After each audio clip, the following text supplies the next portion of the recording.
Bonjour, nous sommes au Salon Eurobois à Lyon. Bienvenue sur le plateau de Batijournal TV. Et pour cette deuxième conférence de la journée, table ronde, nous allons nous intéresser à l'innovation dans la gestion forestière. Alors l'innovation n'est pas réservée à la machine, qu'il s'agisse de l'exploitation forestière ou des équipements de première et seconde transformation. Il y a de nombreuses façons d'améliorer la gestion forestière et pour en parler, j'ai avec moi trois invités. Cyril Lepicard, bonjour. Bonjour.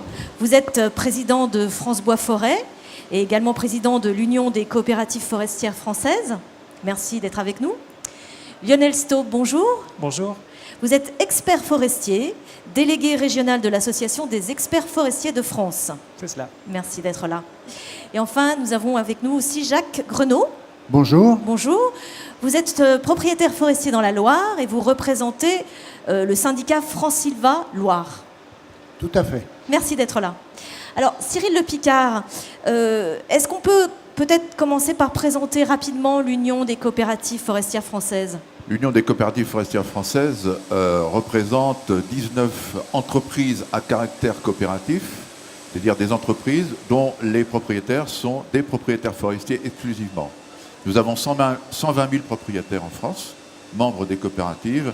On réalise 380 millions d'euros de chiffre d'affaires et nous commercialisons 8 millions de mètres cubes de bois.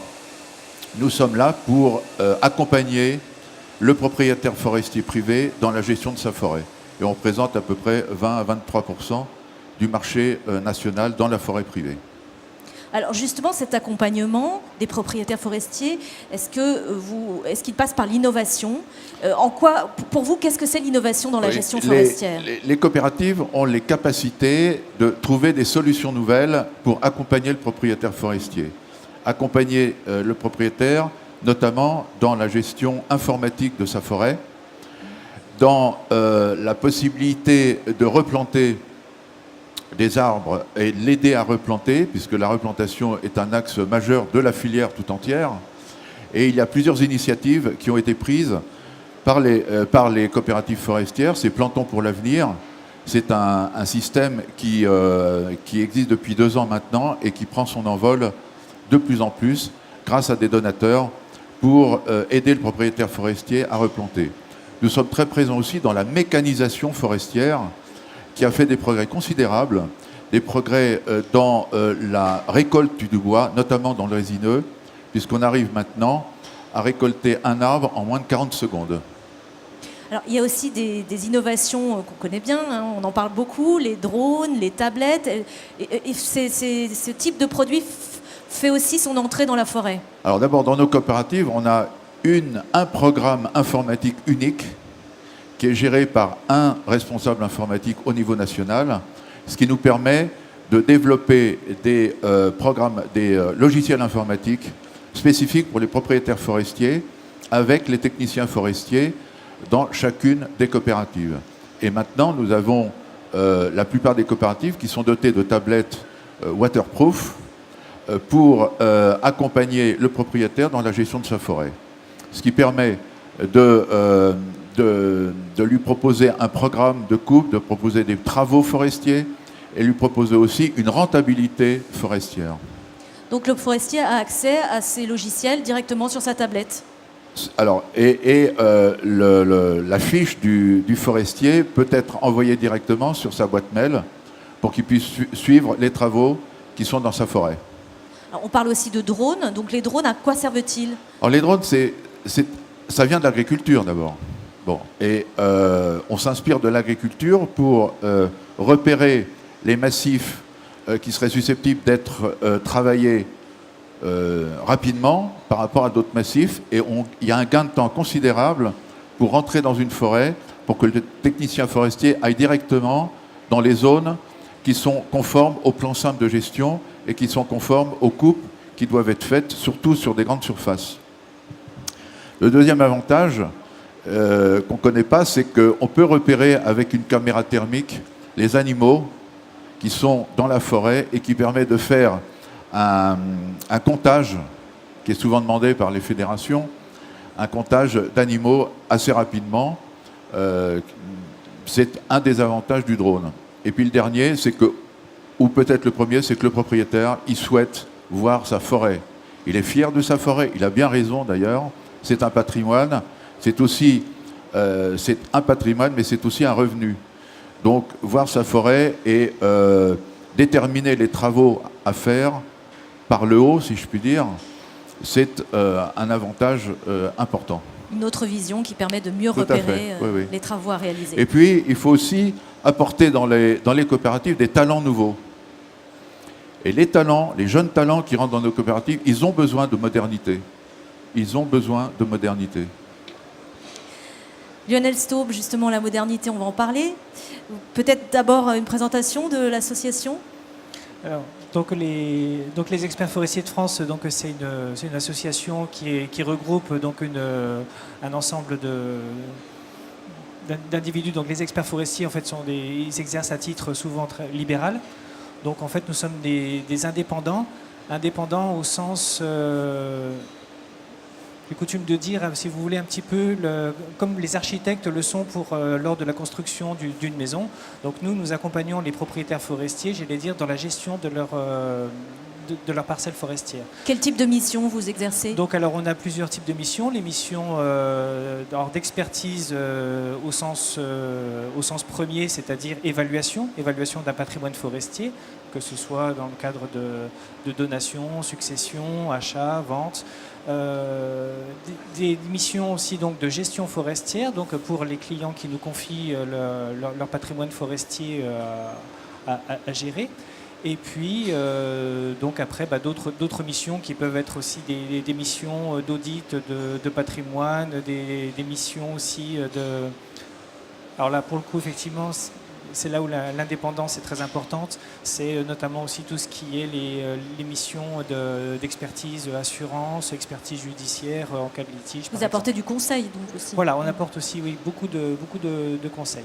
Et donc les experts forestiers se regroupaient donc au sein de cette association, Experts forestiers de France, et cette association donc a pour vocation à faire connaître notre profession et puis donc à la mettre en valeur. Vous avez un regard donc un peu global sur les forêts de France et les innovations donc qu'on peut y trouver. Vous suivez, je crois, à peu près 200 entreprises, c'est ça? Non ? Alors, les experts forestiers représentent effectivement à l'échelle de la France à peu près de 200 entreprises en France. Voilà. Après, je veux dire, on a donc tous nos...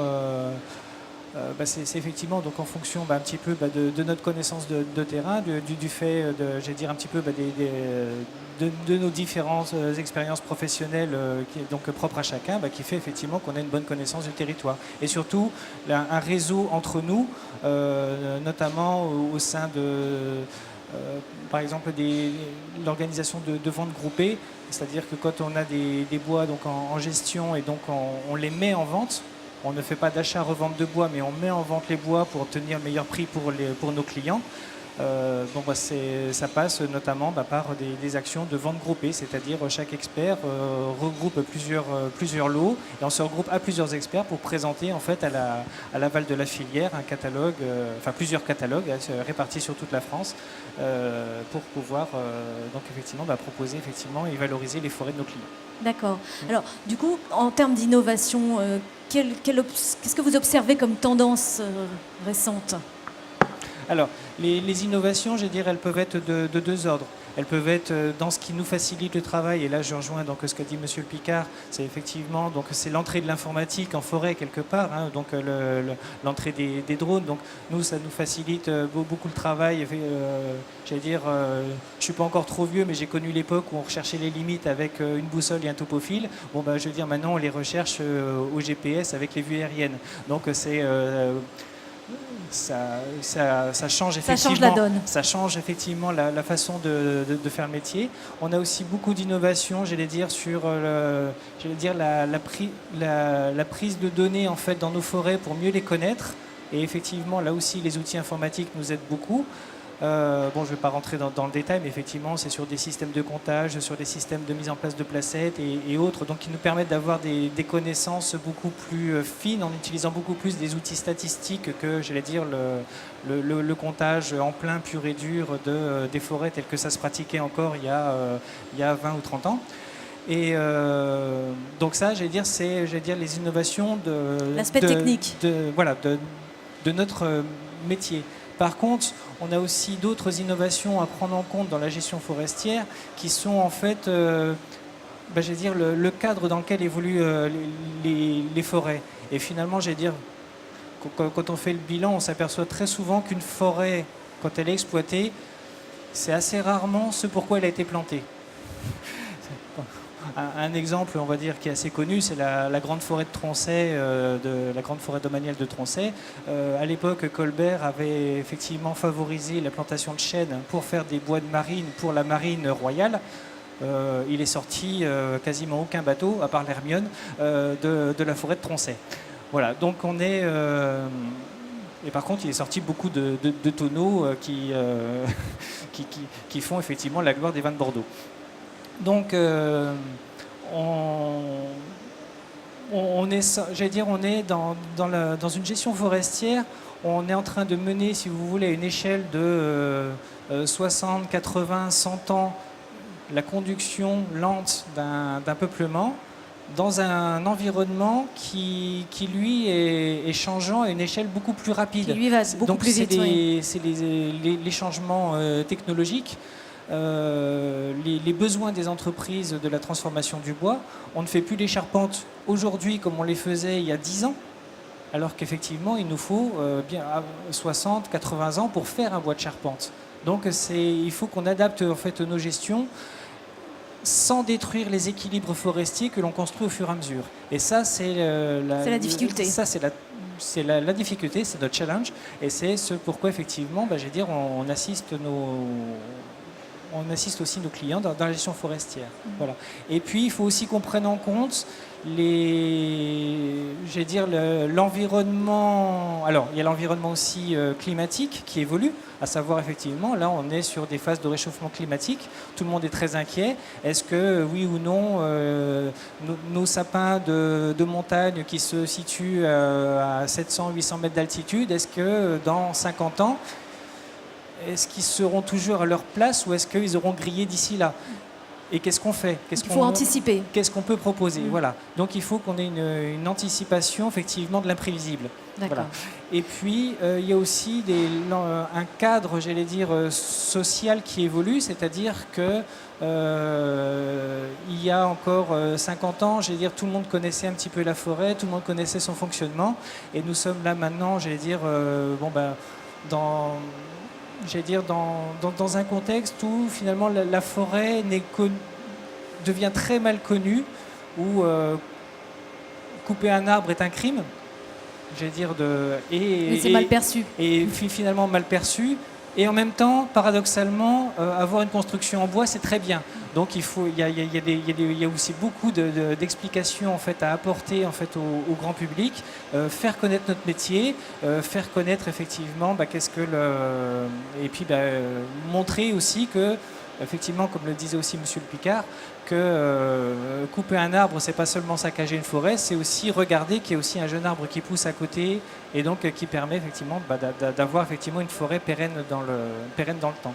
Donc, on va demander à monsieur Renaud ce qu'il pense de tout ça, justement, en tant que propriétaire forestier et représentant de France Sylva. France Sylva, en quelques mots. Alors, France Sylva, donc, c'est le syndicat des sylviculteurs de la Loire. Il y a un France Sylva par département et tous ces départements sont regroupés dans une grande fédération qui est à l'échelon national, qui est France Sylva, dont le président est Antoine Damécourt. Alors, donc comment vous percevez-vous alors l'innovation dans la gestion forestière? L'innovation, si vous voulez, pour moi, pour nous, si vous voulez, alors d'abord ce que je voudrais dire, c'est que malheureusement pour Monsieur Le Picard, tout le monde n'est pas adhérent d'une coopérative, donc il y a quand même beaucoup de propriétaires forestiers qui font appel soit à un expert, soit à la coopérative, soit qui gèrent eux-mêmes. Et donc aujourd'hui, si vous voulez, ce qui est important, le progrès met à leur disposition de nouveaux outils. Alors, vous avez évoqué les drones, c'est pas encore très répandu, mais je pense que ça va venir. Il y a surtout que soulignait Monsieur Le Picard, la notion de cartographie. C'est-à-dire qu'aujourd'hui, on peut aller sur les cartes du cadastre, y mettre la carte par-dessus IGN et de repérer sa forêt, et ça, le propriétaire, il aime bien. Et puis alors, on a un autre outil qui est très important, si vous voulez, c'est qu'on a mis en place, notamment pour la région Auvergne-Rhône-Alpes, un site Internet, si vous voulez, où les propriétaires peuvent trouver une bourse foncière, peuvent trouver une liste et les adresses d'exploitants forestiers, de scieries, si vous voulez, une aide à la commercialisation. Pour les accompagner. Pour les accompagner. Et alors, je voudrais dire qu'il y a une innovation qui est intéressante et qui a été faite par le législateur.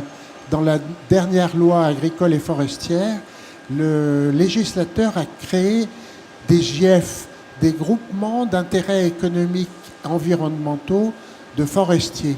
Ce qui permet, si vous voulez, à des propriétaires forestiers de petites parcelles qui sont dans des massifs forestiers qui sont sous-exploités, de se regrouper. Il y a des parcelles qui font 1,5 hectare, donc 1,5 hectare, et donc de se regrouper et de faire ensemble un plan de gestion concerté pour les 15 ans à venir. Alors ça, c'est vraiment une nouveauté, une innovation. Le plan de gestion peut être fait soit par un ingénieur de la coopérative, soit par un expert forestier, soit par une tierce personne. Et donc là, pour vous citer un exemple, puisque on est en région lyonnaise, on vient de créer dans les coteaux du Lyonnais un GIEF de 594 hectares avec 114 propriétaires.